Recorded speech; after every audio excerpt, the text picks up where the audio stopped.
Hi, it's Grandpa from Grammy and Grandpa Read, and today's book is Snowman Magic. It's written by Katherine Tegen and Brandon Dorman, and is a scholastic book. Snowmen fall from the sky unassembled. Anonymous. All right, here we go. It had been snowing all day, snowing. George was bored. There was no school, so he needed something to do. He kept looking out the window. Would it ever stop?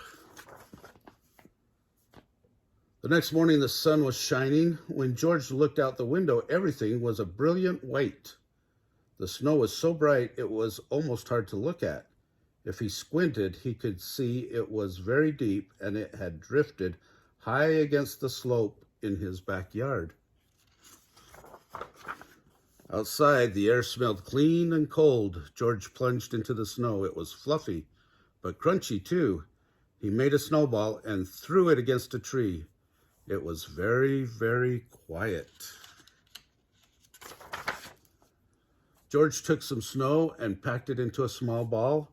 Then he started rolling the ball in the snow. The ball got bigger and bigger. When the ball got too heavy to roll, he stopped rolling it near the bottom of the slope. Then he started rolling a medium-sized ball. He put it on top of the big ball. Finally, he made a small ball for the top.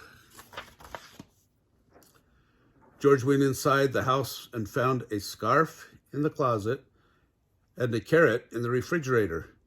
In the old days, his mother told him people used to take pieces of coal and use them to make eyes.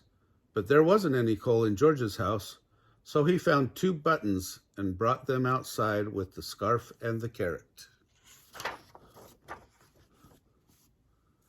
He carefully pushed the buttons into the small ball near the top. He stuck the carrot in the center, and he found a few twigs, small twigs, and used them to make a mouth. He wrapped the scarf between the top ball and the middle ball, and he found 2 branches to stick into the sides of the middle ball. It was a perfect snowman. George turned his head. He thought he saw the snowman smiling at him. Could it be? Time for a snack, said George. He went inside the house and got 2 mugs of hot chocolate and some cookies. He put them on the snow table. Would you like something to eat? George asked. I can't drink hot chocolate, the snowman said, but a cookie would be nice. It was magic. After their snack, George made a cave tunneling deep into the slope. He piled up snowballs at the entrance. Then he threw a couple at the snowman. The snowman made some snowballs and threw them back at George. His long branch arms helped him throw the snowballs very far. It was hard to say who won the fight, but it was still fun. The snowman chased George around the yard, and then George chased the snowman.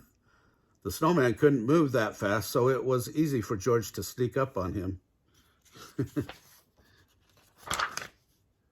It was starting to get dark. George didn't want to go inside, but his mother was calling him.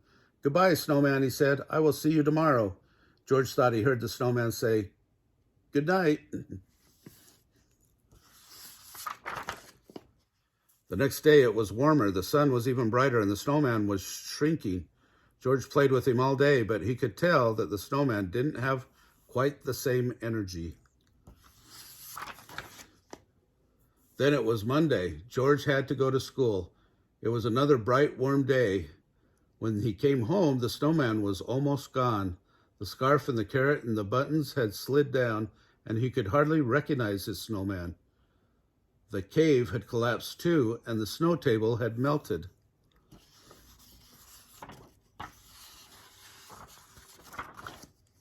The next morning, George looked out the window. It was snowing. Snowing. He couldn't wait to build his snowman again. Oh, what a fun story. Have you guys ever built a snowman? I hope you have had that opportunity. If not, you'll have to ask your mom and dad if you can go somewhere to visit where there's snow. Anyway, have a great winter. Remember to smash the like button down below. Looks like this. Subscribe to our channel and watch the winter playlist.